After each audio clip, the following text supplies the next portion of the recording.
ნაციონალური მოძრაობის წევრმა თათიან ნიკოლაშვილმა ევროპელ პოლიტიკოსებს მთელი ევროპის გასაგონად უთხრა, როგორ მუშაობს ივანიშვილის პარტიის შურისმაძიებლური პოლიტიკა. ევროპის საბჭოს ადგილობრივი და რეგიონული ხელისუფლების კონგრესის 59 სესიაზე სიტყვით გამოსვლისას ნიკოლაშვილმა დამსწრებს ლევან ხაბეიშვილის სიტყვებით მიმართა. მან ყველას უამბო იმ რეპრესიების შესახებ, რომლის გამოც დღეს ციხეში არიან ნაციონალური მოძრაობის ლიდერები. პუტინის რუსეთს ქართველები თავს არასდროს დავუხრით, თქვა ნიკოლაშვილმა სიტყვით გამოსვლისას.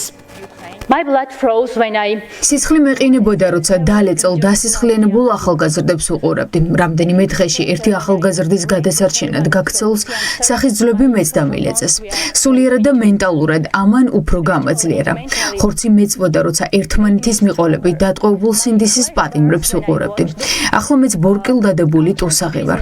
ეს სიტყვები ეკუთვნის ლევან ხაბეიშვილს, ყველაზე დიდი ოპოზიციური პარტიის პოლიცსაბჭოს თავმჯდომარეს, რომელსაც დღეს მე წარმოვადგენ. ივანიშვილის რუსულმა რეჟიმმა პირველად დამოუკიდებელი საქართველოს ისტორიაში ეს ადამიანი გამოკეტა ციხეში სიტყვის გამო.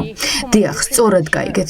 გასულ წელს ის ამ რეჟიმის წარმომადგენლებმა გაიტაცეს პირდაპირ ეთერში საუბრისას და სიკვდილამდე სცემეს. ძვლები დაულეწეს 400-მდე ადამიანს, მაგრამ დღემდე ერთი ადამიანიც არ დასჯილა ამის გამო. მე მინდა პასუხი მივიღო ვინმესგან, რატომ არის ეს ადამიანი ციხეში ახლა. ის მხარს უჭერდა 4 ოქტომბერს დაანონსებულ აქციას. დიახ, ის სლოგანის მხარდაჭერის გამო არის ახლა ციხეში.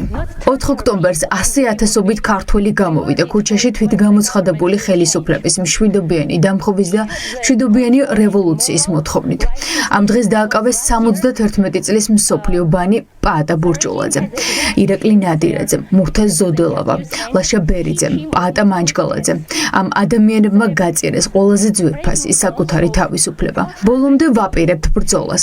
ყველაზე დიდ ბოროტებას მსოფლიოში პუტინის რუსეთს ქართველები თავს არასოდეს დავუხრით და მინდა იცოდეთ, რომ ქართველი ხალხი ყოველთვის იყო და იქნება ევროპული ოჯახის წევრი.